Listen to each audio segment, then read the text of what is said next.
Says here the next guy that's going to speak is the father of the bride. Please welcome Joe Abraham. Can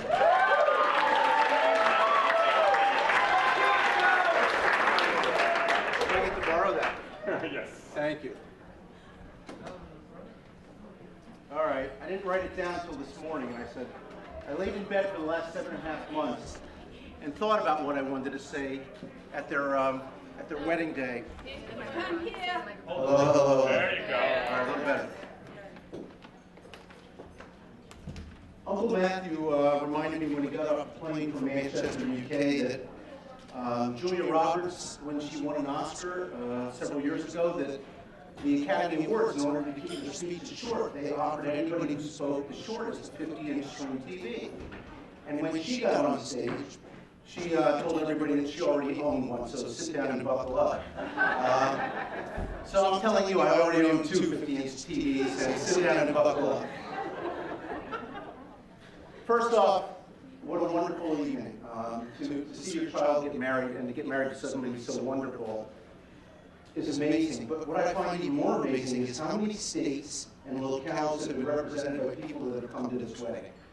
And Aiden and I sat down, and then I talked to one of your aunts today, and found out that you and I left off 2 places. So I had to write it down. And I tried to use it using the concept of propinquity. It's a nice fancy word that means proximity and closeness. So we have a lot of people here from Pennsylvania. We've got a ton of people here from New Jersey. I know most of them are over that way. We have a number of people here from New York. We've got a couple of people here from Maryland. I understand from an aunt I spoke to earlier that DC is represented. I understand that Virginia is represented. Connecticut, obviously, is largely represented. And it may only be followed by the roar by Michigan.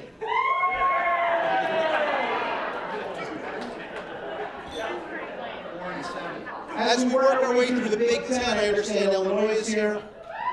We're going to go down to Big Blue. I understand North Carolina is here. Duke is not represented. Georgia is here. Arkansas is here. And now we're going to get into some real distances. Colorado is here.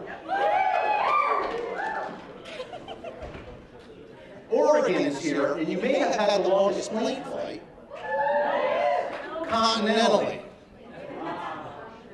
California is here. I'm not sure which is closer based on where you're at in Colorado, or based on where you're at in Oregon, or where you're at in California. And then we go out into the country. We've got people here from Toronto, Canada. We've got people here from the greater London area of England and the greater Manchester area of England.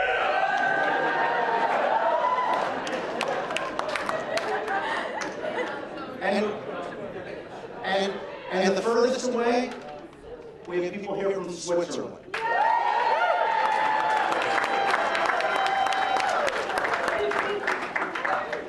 I think that has to be a testament to how important these two people are in your lives, that you would make that kind of a commitment to that kind of plane fare, to that kind of time, to that commitment financially to come and celebrate such a magnificent day. I want to tell you one brief story that I wasn't going to tell you, but I've had enough people asking me about it. That as Laurel and I were coming up, and I got to have that magic moment once again when you hold your child's hand, and we're standing there on the steps, and we're waiting for the groomsmen to come through, all 12 of them. And then we're waiting for the bridesmaids to come through, all 12 of them. And so she and I had a lot to talk about for that 45 minutes that it took her to happen. And so we got up, and she said, "Daddy, keep holding my hand. Daddy, keep holding my hand." I said, "I got you. I got you." And so we walked up, and we were making the turn. She's smiling, and I said, "You ready?" I said, "Make a moment. This is special. It'll be in one of your top memories the rest of your life." And we got up there, and as we're about to make the turn to actually do the full processional down the aisle, she starts shaking. And I remember 31 years ago, her mom shaking much the same way as she approached me on the aisle. And so I looked at Laurel, and I grabbed her by the hand, and I said, "Sweetheart, it's all okay. They're all looking at me." And she gave this enormous belly laugh, and all of a sudden this tension in her arm just stopped, and she was relaxed, and we simply made the turn. I said, "You ready?" And she said, I am. And we made our way, and we got to walk.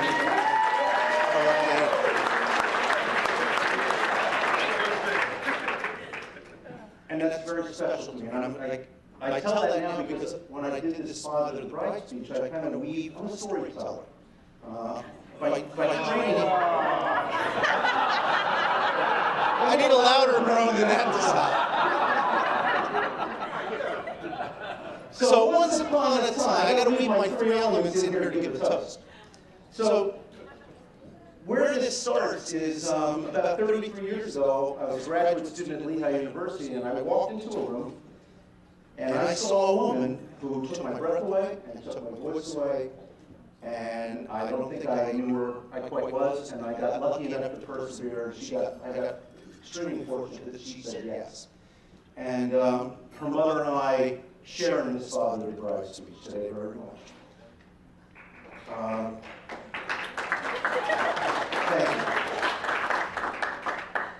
But if we go forward to the day that we learned that Laura was conceived, which is where my story starts, the day that Laura was conceived.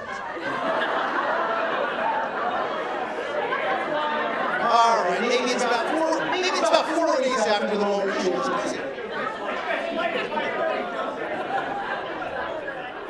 Back in those days, when you did an EBT test, you didn't have the results instantly. So Linda, as a guidance counselor, did her thing, and I, as a clinical therapist working in the maximum security facility for juvenile offenders, got to see an hour later. Well, Laura got to work, or Linda got to work, I'm sorry, and called me and said, go check. And I'm like, so clearly I go rubbing my eyes, and I go into the guest bedroom, and there it sits, and there's this round blue circle. And I look at it with blurry eyes, and I'm ecstatic, and I realize that we're going to have a baby. You're not going to get me to see that either. And so I get on the phone and I let her know. And from that moment, 2 things happened that were extremely profound, because I realized that being a father was an important thing. I was studying for my comprehensive for my PhD, and I threw away my last pack of cigarettes, and I haven't had a cigarette in 28 years.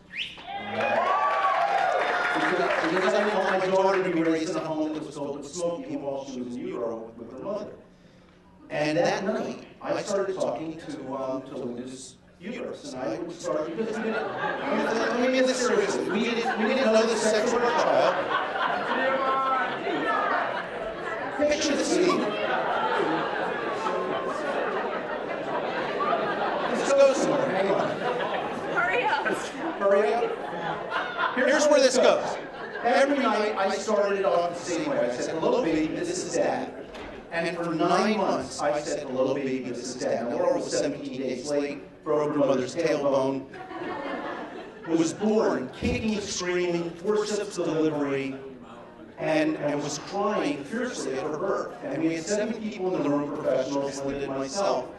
And Laura would stop crying after 2 minutes. I mean, beet red, head red because of the forceps delivery. And I said, would you give her to me? And they put her in my arms. And the first thing she did was grab my hands. The first time my daughter and I held hands.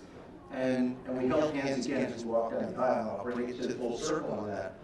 But I turned to her and I said, hello, baby, this is Dad. And at that point, we knew what her name was, but I figured she knew baby rather than Laura. And she stopped crying immediately.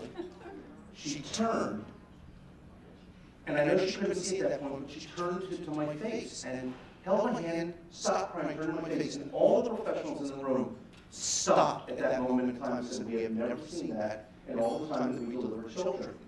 And 3 things very quickly dawned on me. The first one was that I hope it's not the last time she'd listen to me. The second one is I realized the power of our voice and our actions and what we do in teaching and raising our child. And I knew that I had to step to a different level of moral ground and who I was as a man, a husband, and a father. And I took that responsibility very seriously. And the third thing I realized is the power of our words upon our children and the ability to communicate with our children and the ability to listen. And our child listened to us in utero, and that I had also learned how to listen to my child as we were growing up. So that's as I weave that story. The first lesson I want to learn, and by the way, I think you guys have already learned this. So Aiden, if you would stand up, your chair says, Mr. Right. Laurel's chair says, Mrs. Always Right.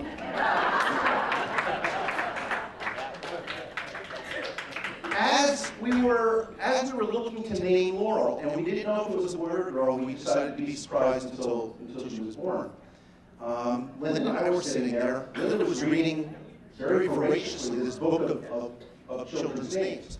I was reading an Iron Man comic. And Linda told me how important the name Laurel Jane was to her, and that Laurel was a derivative of her mother's name, Laura, and her grandmother's name, Laura, and that Jane was a family name. And Iron Man and Tony Stark happened to be dating a woman named Bethany at that time. And I said, what about Bethany? And Laurel looked at me and said, really, a family name of Laurel Jane over Bethany? And we compromised. We made her Laurel Jane. So I learned very early on the art of compromise, and I think based on Ian Stein, he's already learned the art of compromise.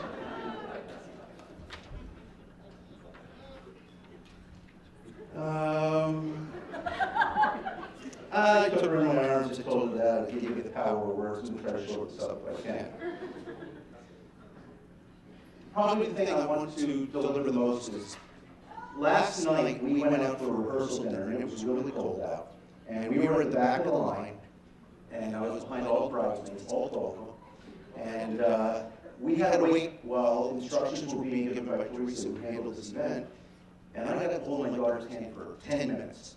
And we talked, and I talked to her about sharing the moment and embracing this, and it would be a memory that she'll never forget. And for me, holding my daughter's hand has been always something very significant. From that moment she was born to last night to walking down the aisle, which has to be one of the most special moments I've ever had.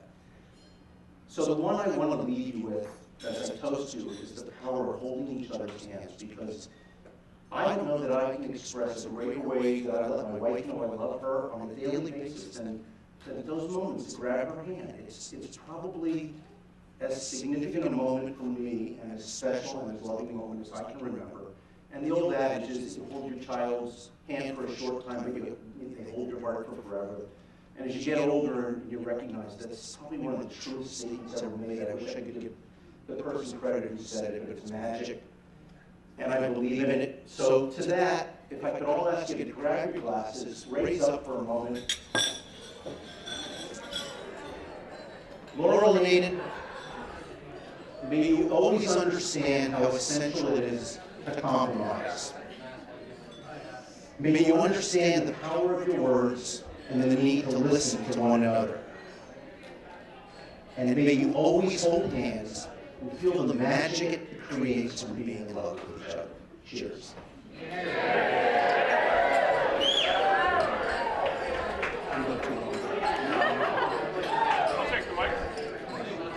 Nicely done.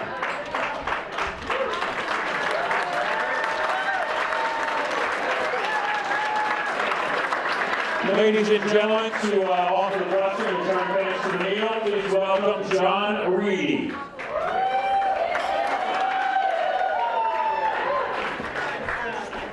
Right on. Well, you guys hear me okay?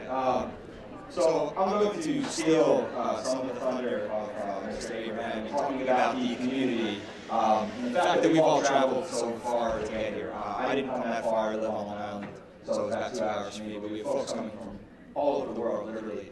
And you know, when Ian and Laurel asked me about a blessing, I kind of thought long and hard, how would I do this? You know, there's obviously no religious element to what I did up there. But so what I want to do is get everybody involved. You know, we are a community of love. We're here for Laurel and Aiden. We traveled to be here for Laurel and Aiden. So I'm going to ask everybody to help me out. You don't have to stand up. If you want to stand up, feel free to stand up. But raise your arm out towards Laurel and Aiden. And so, Laurel and Aiden, if you look around this room right now, you see hundreds of people who love you, hundreds of people who travel far to come here and share a special moment with you. May you feel the special warmth and love that we all have for you throughout your whole marriage. And know that we'll always be there for you. We are always people who are there to help you through, to carry you through in those tough times, and to make sure that you two know that your love travels and is shared so wonderfully with everybody else. And so we're going to flip the switch a little bit and ask, you can put your hands down, thank you very much. Laurel and Aiden, if you guys can put your hands up. And I apologize for the sound change, the microphone's coming down. But everybody that came here for two special reasons. That became one special reason, ladle. And I want everybody here, and I'm asking Laurel and Aiden to raise their hands, because I want them, everybody here, to remember the special love that they share. And I'm asking them right now to bless the rest of us, to bless us and make sure that we always remember that love is around, that there are people out there who will be there for us, that Laurel and Aiden will be here forever as ladle for all of us. And so, if Laurel and Aiden, as you have your hands up, everybody remember that love is there and celebrate this special moment. You guys are projecting your love to everybody, and I hope that everybody remembers the special joy that we all experienced today. So, thank you.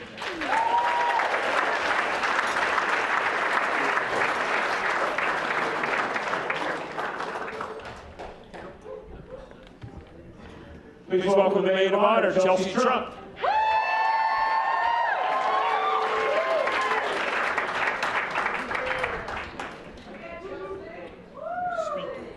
Right on it, okay?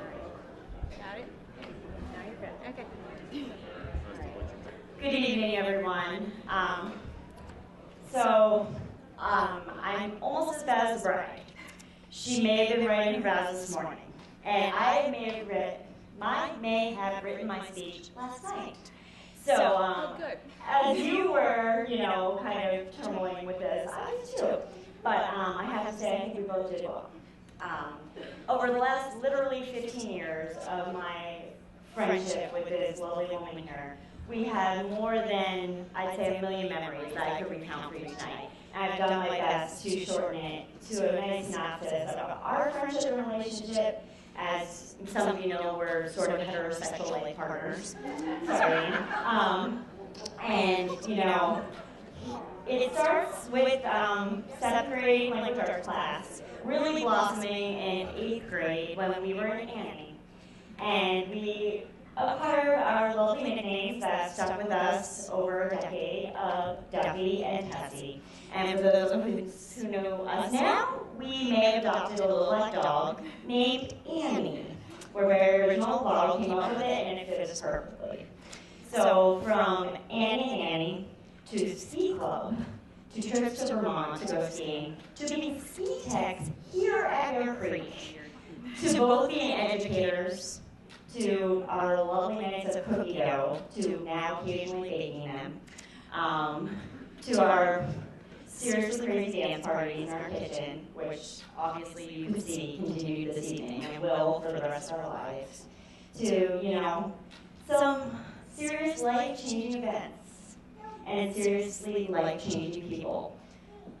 Most of you in this room, I've met over time through road trips, through, this union, and I have to say, it has been life-changing for both of us, I think. And, Laurel and I have been through ups and downs, fights, great times, terrible life decisions, wonderful life decisions, heartbreaks with tears of sorrow, and tears of joy, cried while you married your best friends. And while I'm here, I'd like to talk about that best friend, Mr. Aiden Eddy. I have to say, when Aiden and Laurel started dating, we weren't all super sure where this relationship would go. I think by tonight we know that story. But Aiden was hanging out at our place one night, and the time I guess I realized that Laurel was comfortable and really willing to be herself was when I, in instigation, asked her to tell a whale joke. You're welcome. You can go to the bride and ask her about it later if you wish, but it's a really funny joke, and she told it perfectly. It's perfect. And Aiden laughed and loved it. And it could have been one of those things that went either way, and I was really curious to see where we go, not gonna lie. And that's where I realized, hey, these two might have something special, because he gets some humor. Good for him. And, well, she's comfortable enough to speak her mind and, tell this joke that could have been incredibly embarrassing. And she did well. So, you got me down the line for a while, and Laurel and I are sitting in our kitchen because that was a place we, chose to plop in and have serious conversations. And she and I were kind of struggling with something, and I remember her just saying that, when it came to her relationship with Aiden, that for the first time in her life, she was scared of screwing something up. And that if she did, she was going to lose someone that was more meaningful to her than anyone she'd ever known in her life. And that was you, Aiden. And for the first time in our life together, I agreed with her. Because I knew she was right. And I also knew from that time on that she would never lose you. Because she would never do anything to lose you. So, your relationship obviously blossomed from there. You guys got engaged, and it was a wonderful snowy night. And, I realized that you always found your match, and as cliche as that is, it was your match in everything. We talked about your relationships with everyone, your friends, your family, and I honestly wasn't sure that Aiden, anyone could match Laurel's passion for that. She puts 100% of herself into everything she does, but especially her relationships. And that's something that I can say, as evidenced by the 12 of us on each side, that you do too. And, from that to your caring generosity, you're just giving of your whole selves and your passion for life. I knew you were her match, and, well, you balanced her out. I have to say, you both do. So, I know those of you who know them well know that whether they're in, the car together driving, running together, traveling the world together, in a room full of, almost 200 people who are their closest friends and family, you can look at you two and know that you're lost in one another, blissfully happy, in love, and you have been for a long time. You just have this look about you and this compatibility, and love is the most cliche way to say it, but you just look at you two and you see something that, is not going to last just for tonight, didn't just last these last 4 years, but will be everlasting for the rest of your lives. And I know that's something that is going to last forever. So raise your glass, ladies and gentlemen, to Mr. and Mrs. Aiden Meddy. Congratulations, I love you both, and here's to a fun night.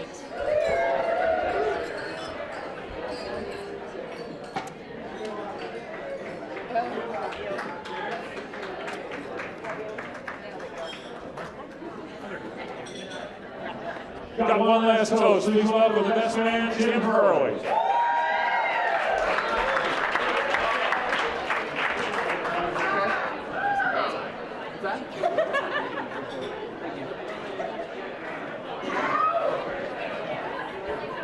Hello. Good evening, everyone. Hope you're all doing well. My name is Tim Hurley, and I'm proud to be here today as Aiden's best man. First of all, thank you to Mr. Abraham for what we did so far. And thanks to Matt Bird for the great rehearsal last night. Everything over the last couple of days has been fun and loving and just a little athletic, just didn't want all of it. So I'm looking forward to the best night as well. I have known Aiden for just over 10 years now. We met back in the fall of 2004. I believe officially in Dr. Lurie's top one class. We became friends right away, and our friendship grew a lot. Junior, senior year, we not only lived together, but we shared a bedroom. So I feel like I've been able to see the good, the bad, and the weird of Aiden Archimedes. But something that makes Aiden so special is that he really has this deep appreciation for the finer things in life. When I think back to memories of college, things I think of are just like playing cards with the roommates. Or, when we would buy a case of beer and split the whole thing just playing one-on-one beer pong for a couple hours. And we had no problem hanging out and laying around watching SportsCenter with Stan Fred and Neil Everett because they were hilarious. And it's these kind of things. Aiden doesn't need a parade or a big show to have a good time. All Aiden needs is good people and good conversation. And I think that says a lot about who he is as a person. About 2 years after college, Aiden and Laurel found each other. And immediately I could tell that he was happier than he was ever before, and more himself than he was ever before as well. So right away, I knew something was special. A few months later, there was a bunch of us at the Phillies game. It was the top of the ninth, and Jonathan Papelbon came in. And if you know Jonathan Papelbon, he kind of pitches kind of slow. He's very deliberate on the mound. And next thing I know, I look over, and Aiden and Laurel are standing up in their seats, and they're choreographing a dance to the motions of Jonathan Papelbon. They're rocking back and forth. They have like a fake ball, fake glove. So I'm seeing this, and there's three things going through my mind. First, I felt bad and feel behind trying to watch TV. Second, I thought it was bizarre and kind of idiotic. But third, I knew exactly what they were going through. I couldn't help but think back to a time in college where Aiden and I spent about 5 minutes mimicking the actors in New York Cats. I don't know why. I mean, we thought it was hilarious. It was maybe a little funny, but we probably spent 4 minutes too long acting like New York Cats. So I can't help but make comparisons between Jonathan Paldon and the New York Cats. Because although I can't explain to you in words what was going on, I know exactly what they were going through.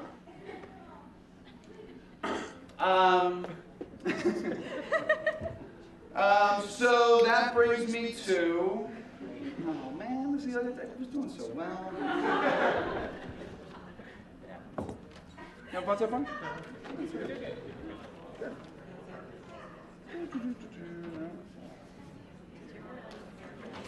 So, like I said, this was probably April or May, and they would get into this winter. This was a few months later. Like I said, at first, something was special. But seeing them here in Citizens Bank Park, being so wonderfully and publicly weird together, it made me realize that they really have found people they meant to be with. About a year ago, Aiden asked me to be his best man, and honestly, I was thrilled and excited, but I was also a little nervous, as many people have referenced. There's a lot of people here, and being the best man in front of 11 groomsmen can be a little daunting. You know, I'm sure if you notice, there's 12 bridesmaids, 12 groomsmen. So at this point, I'd like to express my deepest sympathies to those who weren't able to crack Aiden Laurel's top 24 friends.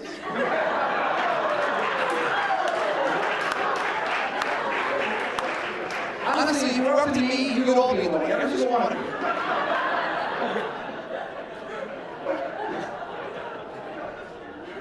I joke, but the truth is, Paula said best last night, if there's something amazing about Aiden and Laurel, it's the way they cherish friendship. And they don't do friendships halfway. If something we can all learn from these guys, is that there's always time for one more good friendship and one more good heart-to-heart conversation. Speaking of which, if you're here tonight, you probably had a heart-to-heart conversation with Aiden and Laurel, and your friendship means something to them. And so I really think if they could have managed it, they would have had every one of them in life right there. That's the kind of people they are. Laurel, you look beautiful. You are wonderful. The reasons why I like you are a lot of the same reasons why I like Aiden. And it's really amazing how many things you guys have in common. You know, I talked about friendship, and it's been great getting to know you over the last 4 years more. I love you guys being able to match each other and being just like weird and just like having fun wherever you go. It's amazing that you push each other and support each other in your goals for the triathlons and marathons and all that kind of stuff you do. And like even like the cool little birthday traditions of extreme things like skydiving and swimming with sharks. It's always very, very cool. But what's great about you guys is that at the end of the day, after 2-hour commutes and 4-hour training runs and hundreds of hours of pirate television, all you guys really care about is a good home-cooked meal with as many friends you can fit on the top deck, a couple local beers, a bottle of French wine, and good conversation. Because you guys really share this appreciation for the finer things in life. I think that's awesome. So Laurel, ultimately I want to thank you for taking Aiden off my hands. You're welcome. It's like I've been fostering notoriety puppy for 10 years. Aiden, I love you. You're a great friend. You always have been, and I no doubt that our friendship will continue to grow as the years go on. You guys truly, meant to be together, and I'm really glad you guys found each other. So we'll cheers, please, one last time, Aiden and Laurel. May you guys continue to find love each other as you cherish the kind of things in life.